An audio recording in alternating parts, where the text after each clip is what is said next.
What if one shipment of tea could help ignite a revolution? By 1773, frustration in the American colonies had been building for years. Colonists were angry that Great Britain kept imposing taxes and laws without giving them any real voice in government. Then came the Tea Act. Even though it lowered the price of tea, many colonists saw it as a trap. If they accepted that tea, they were also accepting Britain's claim that it had the right to tax them. So this was never really just about tea.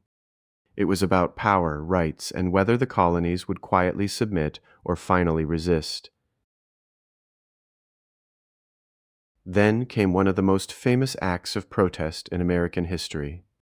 On December 16, 1773, a group of colonists in Boston took action that stunned the British Empire. They boarded 3 ships in Boston Harbor and dumped 342 chests of tea into the freezing water. But this was not mindless destruction. They did not loot the ships or attack the crews. Their protest was focused, deliberate, and deeply symbolic.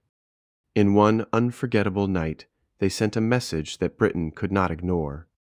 The colonies were no longer willing to accept control without representation. Britain answered the protest with punishment.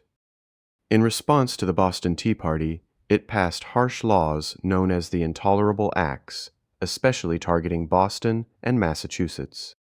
But instead of crushing resistance, those laws pushed the colonies closer together. Anger became unity. Protest became organized defiance. That is why the Boston Tea Party mattered so much. It was more than a protest over tea. It was a turning point that showed the conflict had moved beyond complaints and into bold action. In many ways, it helped light the fuse of the American Revolution.